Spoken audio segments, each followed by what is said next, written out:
Um excelente dia a todos. Meu nome é Ramon Duarte Araújo. Eu sou discente bolsista do curso de turismo da Universidade Federal dos Vales de Jequitinhonha, em Mucuri. Agradeço imensamente por poder participar da 8ª Semana da Integração e trazer o projeto que traz o título Como Transformar um Destino Convencional Inteligente Sem Gastar Muito. Análise exploratória de Diamantina. É um projeto que conta com a coordenação do professor Hugo Rodrigues de Araújo e, dentro desse projeto, procuramos trazer informações que visam responder essa questão, né? Vamos começar introduzindo o conceito de destino turístico inteligente, né? Que diz que é construído sobre uma infraestrutura de tecnologia de ponta que garante o desenvolvimento sustentável dos espaços turísticos, acessível a todos, o que facilita a interação e integração do visitante com o seu entorno, aumenta a qualidade da experiência no destino e melhora a qualidade de vida dos próprios moradores. Ou seja, é importante termos em mente que, obviamente, o destino turístico inteligente, ele traz esse benefício aos turistas, né? Essa qualidade da experiência turística, torna tudo mais fluido. No entanto, temos que pensar também nos moradores, trazer qualidade para esses moradores, né? Para as pessoas que já integram ali o ambiente, né? Então, é um ponto positivo tanto para quem está chegando e para quem já está lá, né? E, obviamente, pensar também na questão do meio ambiente, na questão sustentável. Dentro disso, surge uma questão: é necessário gastar muito para o desenvolvimento de um destino turístico inteligente? É que, na realidade, alguns governos pensam erroneamente que, para se desenvolver um destino turístico inteligente, é necessário um gasto exorbitante, principalmente por conta da questão da tecnologia, né? Obviamente, a gente tem que saber que a tecnologia é um dos pontos primordiais para esse desenvolvimento. No entanto, existem outros pilares importantes para isso que tornam possível esse desenvolvimento sem um gasto exorbitante, né? Eu vou apresentar para vocês, a começar pela governança. A governança é de suma importância, porque a gente precisa pensar principalmente na administração, né? Em quem vai aplicar, quem vai planejar e quem vai realmente trazer soluções, né, para esse desenvolvimento, né?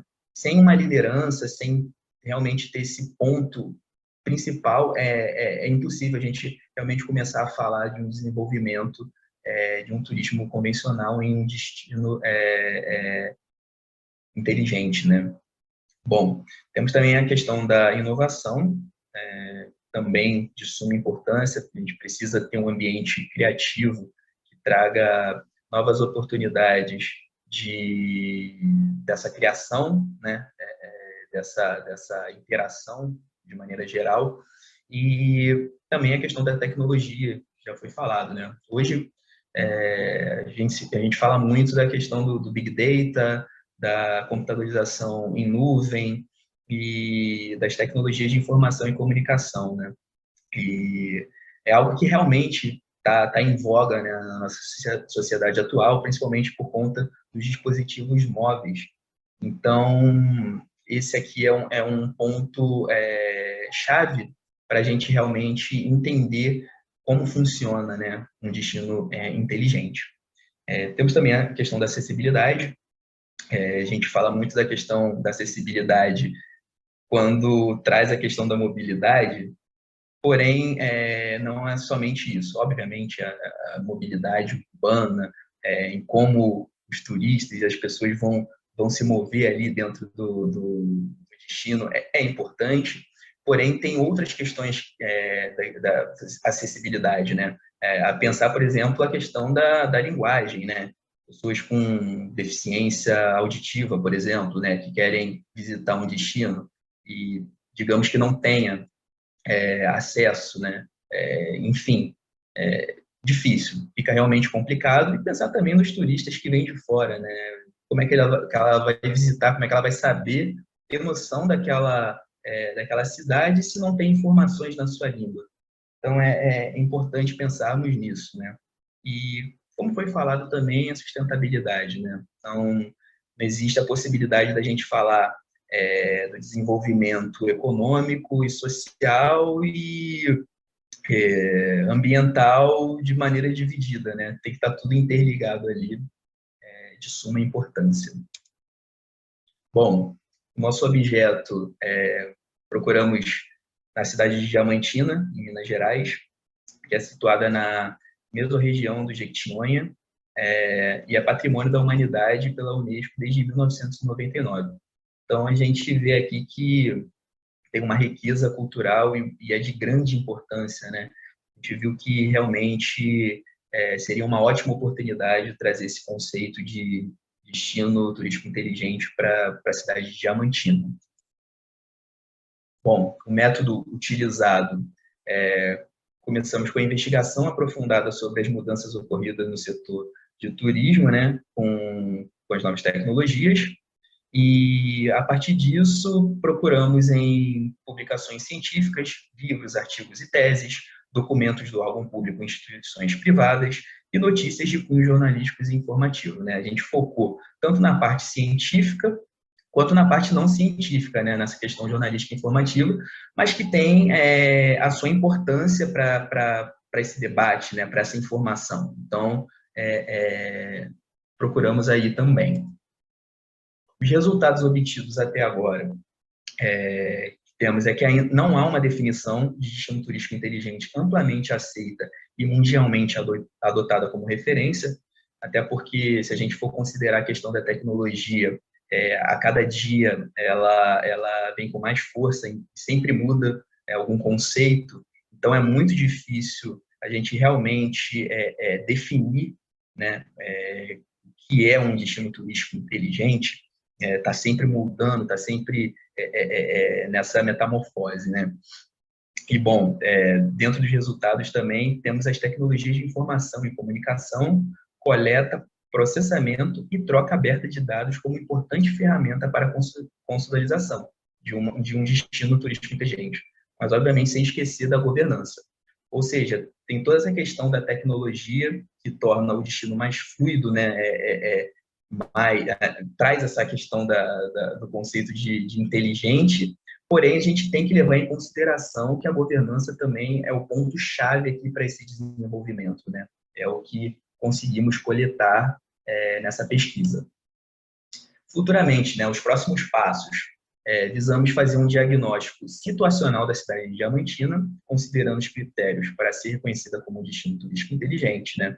E visamos fazer isso dentro da norma espanhola, ali, né, do Sistema de Gestión de los Destinos Turísticos Inteligentes, né, e fazer um comparativo, né?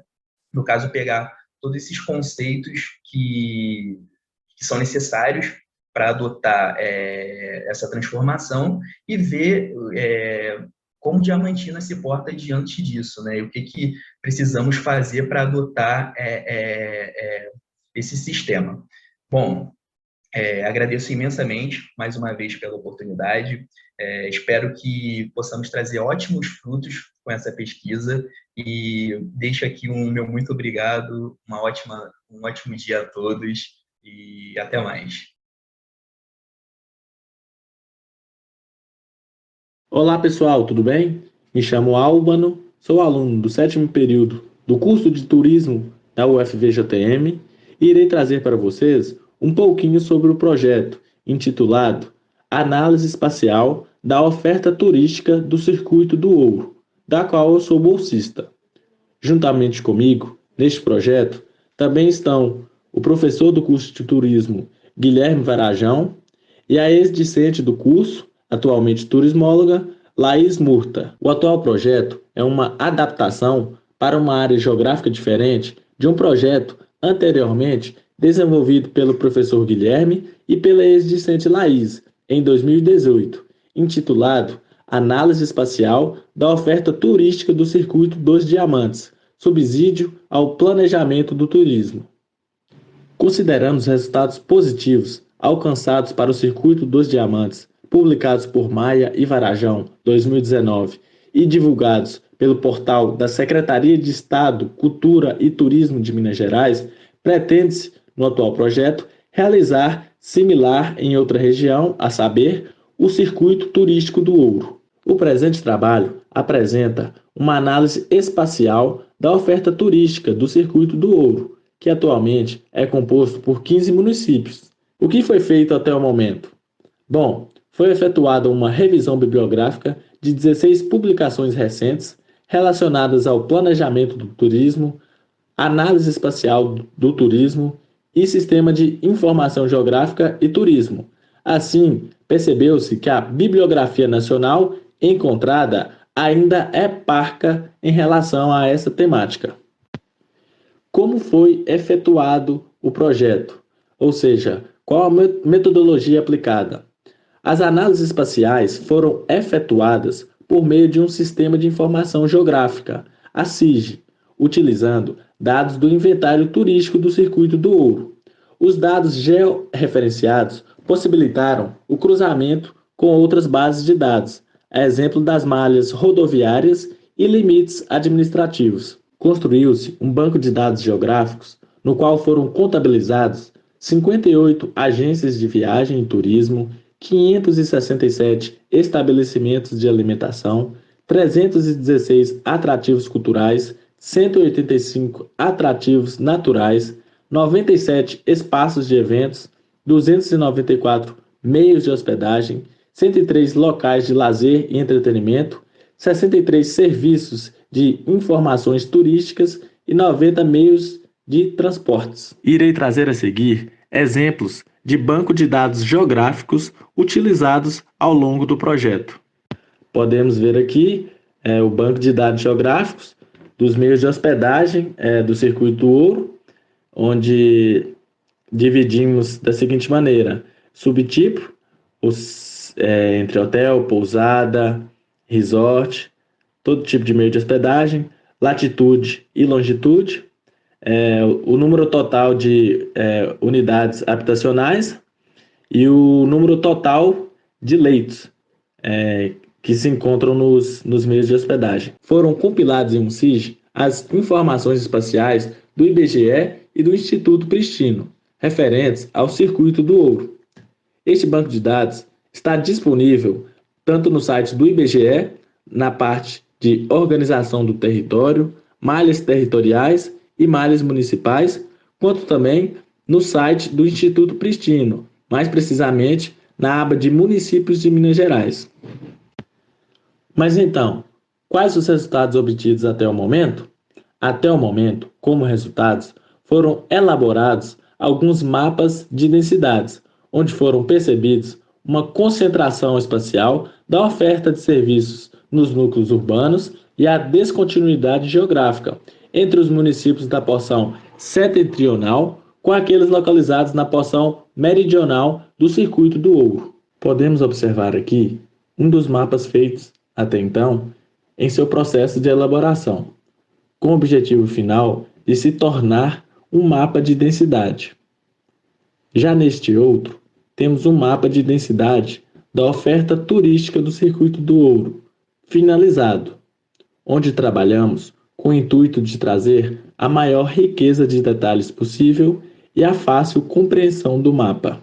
Pretende-se, a partir dessa pesquisa, elaborar mapas temáticos dos atrativos e serviços turísticos, mapas de densidade, mapas de distância e a identificação de deficiências. Neste sentido, este estudo se mostra relevante para facilitar a compreensão do espaço geográfico, das potencialidades do Circuito do Ouro, além de subsidiar políticas públicas e propostas de planejamento.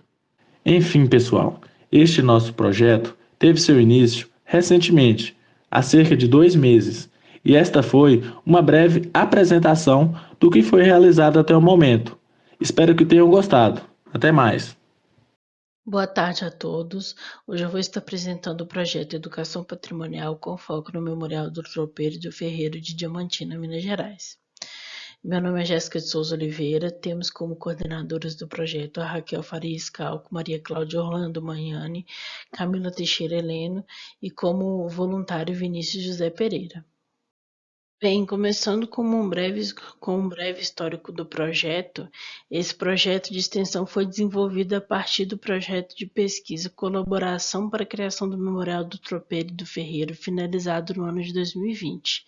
Além de ter sido importante para a criação do Memorial do Tropeiro e do Ferreiro, ele também foi importante para a produção de pesquisas sobre os tropeiros e os ferreiros e que foram importantes para a produção de artigos científicos publicados em revistas.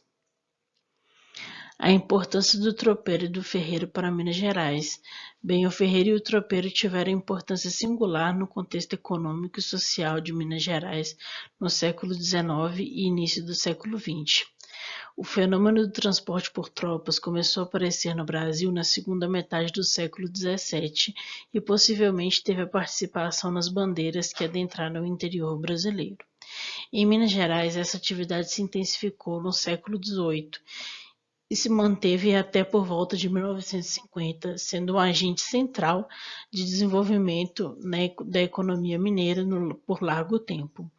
As tropas foram responsáveis pelo transporte de riquezas produzidas em Minas Gerais até os portos e por abastecer as regiões mineradoras com gêneros alimentícios e demais artigos, utensílios e materiais necessários naquela época, além de servirem como agente de comunicação, transporte de cartas, comunicados oficiais, etc.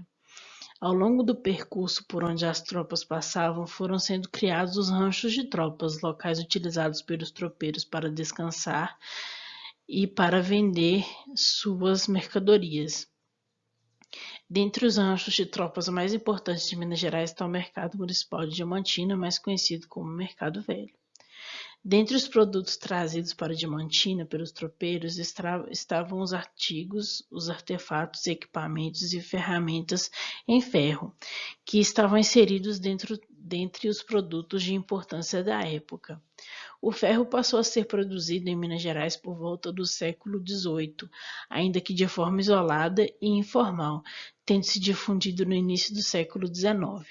A fabricação de ferro começou então a ser realizada em várias localidades, como por exemplo nas regiões onde atualmente estão as cidades de Ouro Preto e Mariana, Sabará, Conceição do Mato Dentro, Morro do Pilar, Santa Bárbara, Itabira e Itamarandiba. Algumas dessas cidades ainda produzem ferro, como é o caso de Itabira. A primeira fábrica de ferro da colônia de que se sabe sobre foi a Real Fábrica de Ferro do Morro do Pilar, criada em 1812, em Minas Gerais.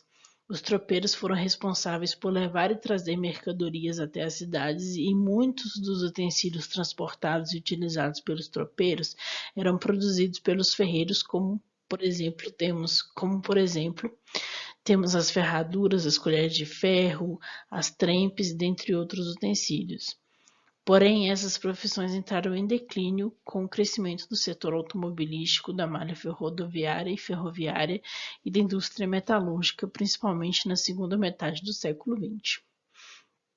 A educação patrimonial, ela se constitui de todos os processos educativos formais e não formais que têm como foco o patrimônio cultural, apropriado socialmente como recurso para a compreensão sociohistórica das referências culturais em todas as suas manifestações, a fim de colaborar para seu reconhecimento, sua valorização e preservação.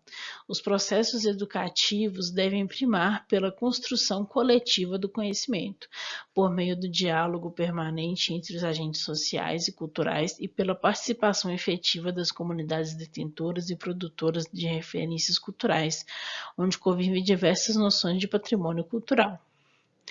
Na democratização do uso do Memorial do Tropeiro e do Ferreiro, a proposta promove a interação da comunidade universitária com a comunidade externa, seja escolar, professores e estudantes do ensino fundamental e médio, ou entre os moradores e turistas, por meio da interseção entre as áreas temáticas de cultura e educação com ações educativas sobre os ofícios de ferreiro e tropeiro. Se relaciona diretamente com a linha de extensão de patrimônio cultural, histórico, natural e imaterial, por se tratar de um projeto que visa a preservação e difusão do patrimônio cultural e histórico, acervo de peças, fotos e etc. bem como do patrimônio imaterial, modos de fazer dos ferreiros e a cultura tropeira, por meio da proteção e promoção das tradições culturais da região, da valorização do patrimônio e da formação de discentes e do público-alvo, além de implicar na produção e divulgação de informações, conhecimentos e material didático sobre esses ofícios.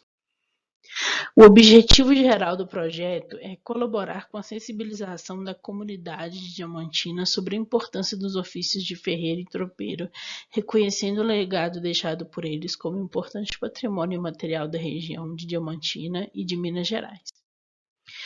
Na metodologia, nós tivemos que adaptar o projeto para o formato remoto devido à pandemia de Covid-19, então nós realizamos encontros virtuais para a realização de reuniões, com o objetivo de discutir textos sobre os tropeiros e ferreiros e tirar dúvidas com as coordenadoras sobre as atividades propostas. Além disso, foram elaborados materiais para subsidiar trabalhos de educação patrimonial. Essas fotos são de 2 reuniões ocorridas durante o projeto.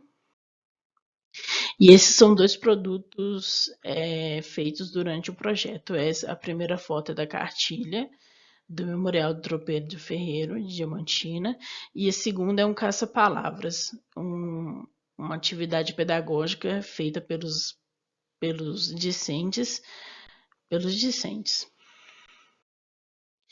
Esses aqui são algumas das peças que estão no memorial e também presentes no catálogo artístico. Então, começando pela primeira peça, nós temos dobradilha, cangalha, fechadura, laço, panela e embornal. Diante da importância dos tropeiros para o transporte e comércio em Minas Gerais e do ferreiro como primórdio da indústria no estado, e ainda pensando na importância da atual cidade de Diamantina neste contexto, foi criado o Memorial do Tropeiro e do Ferreiro em Diamantina. A iniciativa foi uma parceria entre a Prefeitura Municipal de Diamantina e o curso de turismo da UFVJM. Essa parceria teve início em julho de 2019. Desde então, já foram desenvolvidas ações por meio de projetos de pesquisa e de extensão. A inauguração do Memorial do Tropeiro e do Ferreiro se dará no dia 6 de março de 2022. Bem, a experiência de participar do projeto como experiência pessoal, o crescimento e o conhecimento acerca da região de Diamantina e como experiência profissional, a participação num projeto de extensão, trabalho em grupo e execução de atividades práticas. Muito obrigada. Bem, com licença da palavra, saúdo a todos com igual cordialidade. Meu nome é José Fernando Vieira de Faria. Sou estudante de mestrado da UFVJM, na sublinha de pesquisa Educação, Sujeitos e Sociedade, História da Educação e Políticas Públicas Educacionais. Meu professor orientador é Elter de Moraes Pinto. Nosso resumo entre a agroecologia, entre o agronegócio e a agroecologia. Como as escolas família agrícola de diferentes territórios mineiros tratam esses conceitos. Nosso projeto de pesquisa surge a partir de um encontro de estudantes de agroecologia realizado no campus Araçuaí do IFNMG em 2017, onde o campus Araçuaí, em parceria com 5 escolas família agrícola, quais sejam Araçuaí, Comercinho, Veredinha, Virgem da Lapa e Itaobim. Nós, da comissão organizadora, conseguimos reunir 180 estudantes de agroecologia aqui no campus. Tivemos um dia cheio, um dia incrível, com palestras interativas, com mini cursos, com oficinas temáticas, apresentações culturais, feiras de sementes caboclas. E durante esse evento, nós da comissão organizadora conseguimos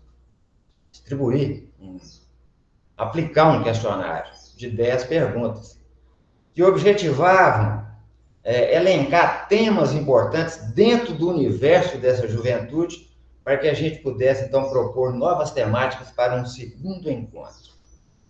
Então, a partir do recebimento desses questionários, que só nos foram devolvidos 160 questionários, que passou a ser o universo dessa observação. Então, uma pergunta, em especial a número 7, qual seja, o que você entende sobre o agronegócio? Analisando as respostas dessa pergunta, é que surge o nosso espanto e de onde se inicia a pesquisa. Pois 70% desses estudantes de agroecologia não responderam essa pergunta. Então já fica essa dúvida, não responderam por quê? Não sabiam? Não quiseram responder? Que tipo de interferência ocorreu ali que eles não souberam responder? Veja, se trata de estudantes de agroecologia em escolas família agrícola. Considerando que escolas família agrícola estão inseridas num contexto de movimento social no campo, esses movimentos que se acentuam a partir da década de 80 no Brasil. E a escola família agrícola faz parte desse amplo movimento social do campo. E o público-alvo dessas escolas é a juventude da agricultura familiar. Então, como que esses jovens não sabem do que se trata o agronegócio? Então já surge essa pergunta, essa dúvida. Por outro lado, os 30% que responderam, 60% desse segundo grupo, considera que o agronegócio é uma forma de agricultura boa porque ela gera muitas divisas, ela gera commodities, ou seja, uma análise exclusivamente econômica. Realmente, essa é uma forma de agricultura que movimenta a economia.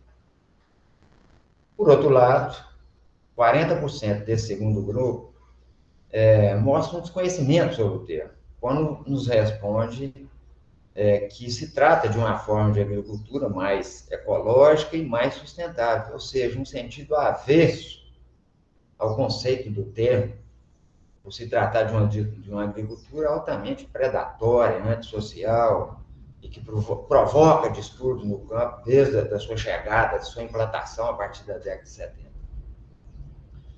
Então, o objetivo da nossa pesquisa é entender essa juventude que vem da agricultura familiar e que frequenta a escola família agrícola. Nesse sentido de entender, vale lembrar que a nossa pesquisa é qualitativa. E, nesse sentido, relembrar Maria Cecília Minay quando nos fala que o verbo maior da pesquisa qualitativa é compreender. Então, é isso que a gente quer, compreender esse universo da escola família agrícola e a juventude da agricultura familiar que ali está. Considerando que são princípios fundantes da escola família agrícola, tanto a agroecologia como o desenvolvimento local. Ou seja, são forças antagônicas ao agronegócio. Sempre lembrando desse distanciamento da agroecologia para o agronegócio. Pois é, justamente a partir dessa contraposição ao agronegócio é que surge a agroecologia. Então, nosso objetivo é esse, e para desenvolver a pesquisa, a nossa metodologia, além de ser uma pesquisa qualitativa, a gente vai fazer uma abordagem no currículo dessas escolas para investigar como que esses termos são escolarizados em sala de aula, como que esses termos são trabalhados na prática da escola, como que esses termos são ciclados nos momentos comunidade e escola. Essa comunidade escolar entende esses termos de uma forma agroecológica, ela trabalha de uma forma agroecológica, ela trabalha de uma forma mais convencional. Quem sabe encontraremos aí, então, uma transição. É isso que a gente quer compreender, como funciona esse universo dentro da escola família agrícola, com esse perfil que traz, com esse estudante que traz o perfil da agricultura familiar. E o que a gente espera deixar de contribuição é um aprofundamento dessa discussão da educação do campo, no campo e do campo. E, de certa forma, colaborar, de forma direta, apresentando novas ferramentas, também apresentando novas ferramentas que venham colaborar com o desenvolvimento rural sustentável. É disso que se trata a nossa pesquisa e devido ao curto tempo, a gente encerra por aqui, não poderia deixar de dizer, no entanto, deixar aqui registrado meus agradecimentos a toda a comissão organizadora do Sintegra, por essa oportunidade de estar aqui apresentando o nosso trabalho. Então, sendo assim, encerro minha apresentação com esse agradecimento a toda a equipe organizadora do Sintegra.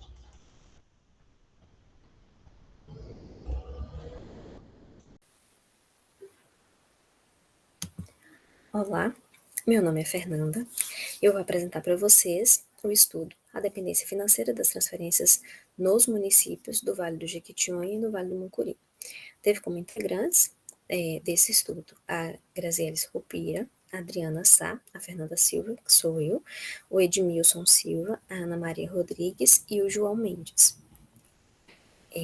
Com a elevação dos municípios a entes federativos, houve um aumento das responsabilidades destes no atendimento às demandas da população. E também houve um aumento da participação na arrecadação tributária.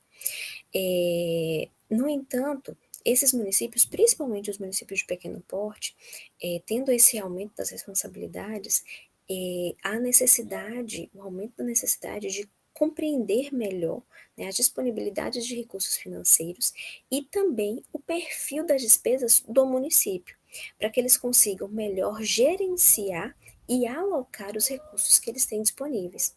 Assim, eles conseguirão identificar os problemas e levantar as possíveis soluções. Esse contexto, né, de estudo faz parte, né, da primeira etapa do projeto de fortalecimento das capacidades governativas em municípios do Médio e Baixo Jequitinhonha e do Vale do Mucuri.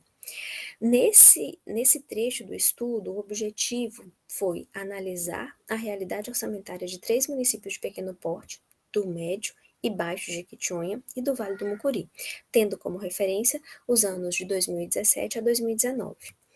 O método adotado, né, inicialmente para definição, né, dos municípios que seriam analisados, tomamos como base os indicadores de desenvolvimento municipal, o índice Firjan municipal, o IDH, o índice de desenvolvimento humano municipal e o índice per capita. E a partir disso fizemos a escolha, né, a definição dos 3 municípios que apresentariam a realidade dessas regiões. A partir das escolhas, né, temos então o município de Águas Formosas, que representa o Vale do Mucuri, o município de Caraí, que representa o Médio Jequitinhonha, e o município de Rubim, que representa o Baixo Jequitinhonha. A partir da escolha da definição dos municípios, foi feita a coleta dos dados financeiros. Essa coleta foi feita na Secretaria de Tesouro Nacional, coletou-se os dados dos anos de 2017 e 2020, referente aos demonstrativos de receitas e despesas e os orçamentos desses anos. E a partir dessa coleta foi feita uma análise horizontal e vertical dos dados, né, para que pudesse ser feita uma análise da realidade desses municípios. A partir dessa coleta dos dados, chegamos então aos resultados. Né, dentre os pontos identificados, né, notou-se que todos os 3 municípios eles têm uma grande dependência, né, a grande percentual das receitas desses municípios, ela é advinda das transferências da União. Né, esses índices eles estão acima de 40% em todos os 3 municípios estudados. E notou-se o aumento dessas transferências, né, o aumento da arrecadação, do valor dessas transferências ao longo do período de 2017 a 2020. E nesse estudo, um destaque que foi dado e que também, né, é característica de todos os 3 municípios estudados, é o destaque das contas do SUS União, né, que é para uma arrecadação direcionada ao Sistema Único de Saúde, o Fundo Nacional de Assistência Social e as outras transferências da União. E esse destaque, né, esse aumento, essa elevação da arrecadação ocorreu principalmente no ano de 2020, né, e acredita-se que esse aumento da arrecadação, que foram aumentos expressivos, se deve ao meio pelo qual os municípios eles receberam, né? Então, as contas no qual eles receberam os recursos destinados a atender às demandas da pandemia da Covid-19. Agora, entendendo um pouquinho melhor sobre cada um dos municípios. Em Rubim, né, as transferências da União, elas representam, em média, 41,63% da arrecadação do município, né, em média, desses 4 anos estudados. Nesse período, né, o destaque a gente teve, né, assim como os demais, o SUS União, o FINASE e as outras transferências, né, ressaltando aqui que essas outras transferências da União, elas chegaram a uma elevação, né, um aumento de 249%, né, em 2020, em comparação ao ano anterior. E nesse mesmo período, a gente pôde perceber uma redução de outras contas que compõem as transferências da União, como o FPM, o ITR, o FPE, que é o Fundo Especial de Petróleo, e o FNDE, que está mais relacionado à área de educação. Em Águas Formosas, né, essas transferências da União, elas chegam a quase 60%. Né, chegou a quase 60% dentro do período analisado, né, chegando aí a 58,65% das receitas orçamentárias, tendo como principais contas dentro das transferências da União o FPM e o SUS União.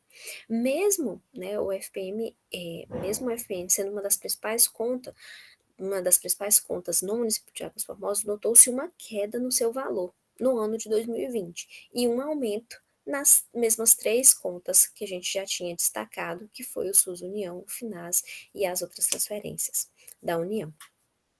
Em Caraí, né, as transferências da União, elas correspondem a 50,22% da arrecadação média do período de 2017 a 2020. E também a gente tem aqui como principais fontes de arrecadação o FPM, que desses 50,22% representa 41,71%. E também o SUS União, que representa aí 11,33%. Né? E em 2020, não fugindo à regra, Caraí também apresentou um aumento do FINAS, do SUS União e das outras transferências da União, nas outras transferências chegando aí a 310% em relação ao ano anterior. Diante desses resultados, né, a gente pode concluir que houve um aumento, né, da arrecadação das transferências da União nesse período, nos 3 municípios estudados. Isso demonstra uma grande dependência financeira em relação aos entes superiores, principalmente dando destaque à dependência dos 3 municípios frente à União, e reforça a necessidade de otimizar as capacidades governativas desses municípios. Bom, esse é o nosso trabalho. Queremos agradecer, então, ao UFVJM e ao Ministério do Desenvolvimento Regional, que é um apoiador do projeto. Obrigada.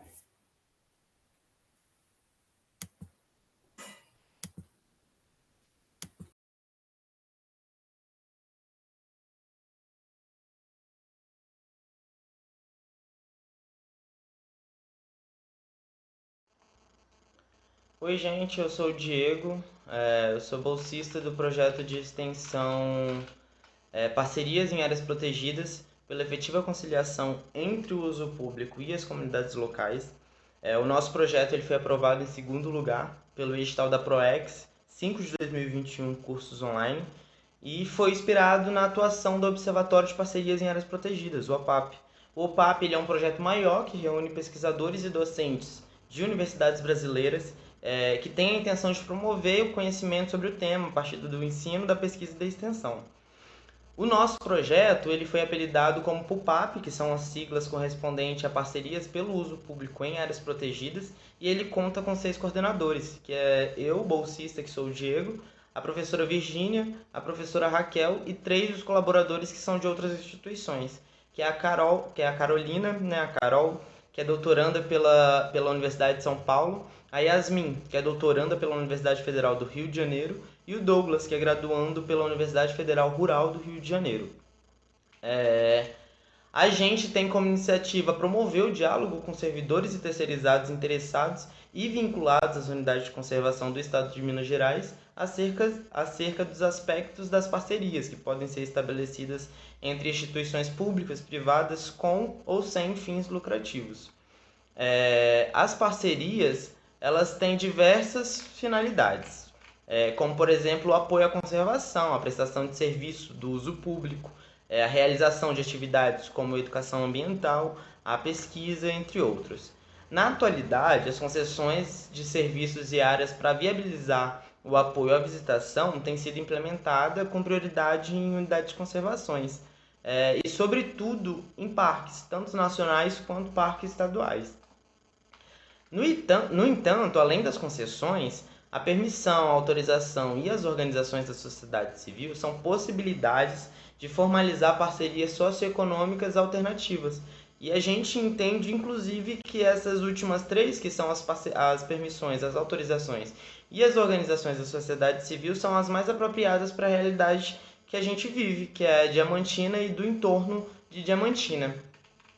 O tema do nosso projeto ele é tão incipiente e necessário que repercutiu de maneira bastante positiva a partir das inscrições, que a gente, num período de uma semana, a gente teve um total de mais de 70 inscrições. Esse é um curso que ele é oferecido online, de forma gratuita, que tem uma duração de 80 horas, para no máximo 20 participantes.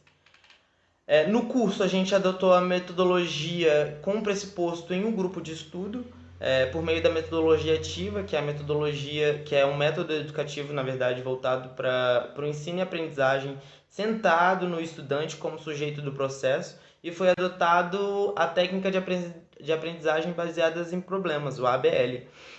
Com isso, a gente coloca o estudante como principal ator para que isso facilite o entendimento e a compreensão sobre os temas abordados.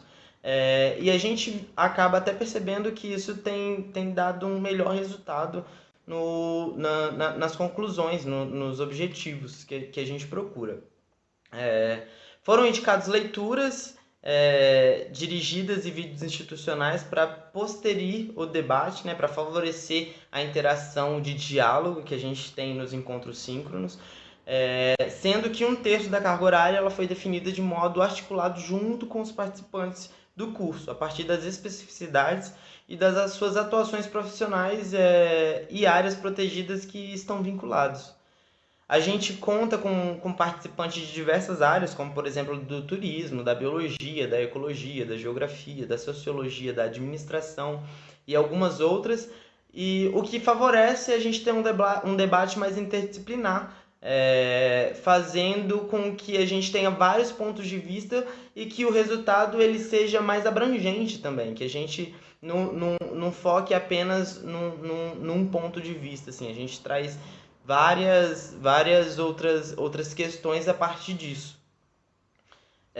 E aí a gente tem data prevista para finalizar essa primeira edição desse curso em dezembro desse ano, dezembro de 2021, mas a gente já tem a garantia de que vamos fazer a atuação desse curso para uma segunda edição, uma vez que a gente submeteu novamente esse projeto no edital da ProEx de curso online também, 5 de 2022, e a gente foi aprovado novamente, mas dessa vez em primeiro lugar. Então, ano que vem nós estaremos novamente com esse curso, no período de janeiro de 2022 a maio de 2022.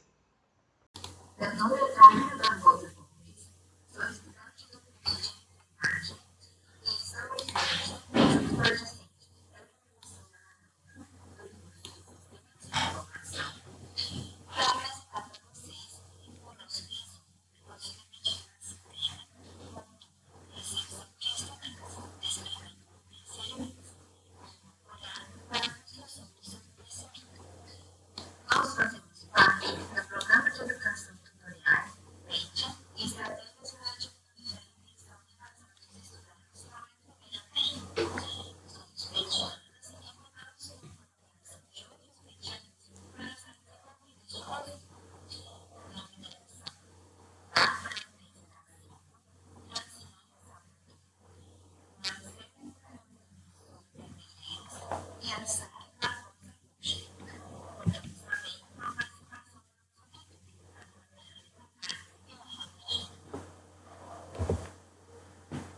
Bom, a comunicação é o processo que envolve a troca de informações entre dois ou mais interlocutores e está inserida na vida de todos os indivíduos desde o nascimento.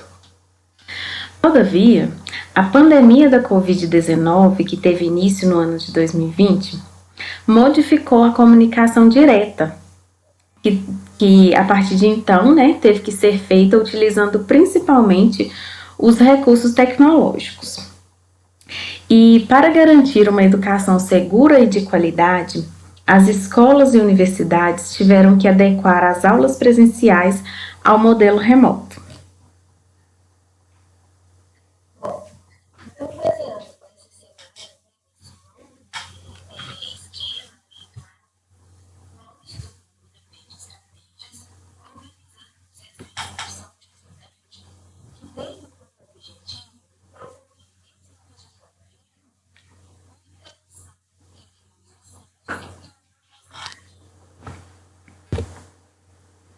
Metodologia. Bom, para o desenvolvimento dessa recepção, inicialmente nós criamos um grupo de 6 integrantes, para discutir ideias, criar cronograma e desenvolver as atividades. As integrantes, eram petianas. Em seguida, nós definimos as oficinas e palestras e momentos culturais, no qual o evento seria composto. Após definir essas atividades, nós entramos em contato com a equipe de Libras da UFVJM para garantir a inclusão de eventuais estudantes surdos-mudos, Em seguida, criamos as artes para divulgação, que foi feita pelo Instagram e Facebook do PET Estratégias. E, por fim, criamos o formulário de presença, que seria disponibilizado no dia da recepção e deveria ser informada uma palavra-chave que foi dita no decorrer das atividades. O evento teve duração de aproximadamente 2 horas e foi feita de modo assíncrono. Bom, no formulário de presença, nós coletamos dados do participante, que foram o nome, o curso, o período, a naturalidade, qual cidade estavam assistindo ao evento e a palavra-chave, que foi dita no decorrer das atividades. Então, sobre os nossos resultados, nós trouxemos aqui as nossas artes que nós utilizamos para poder dar divulgação ao evento. Como explanar, nós juntamos primeiro com a arte de divulgação do evento, colocando no evento, e na legenda nós colocamos os outros detalhes, por exemplo, a data,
Nosso mensageiro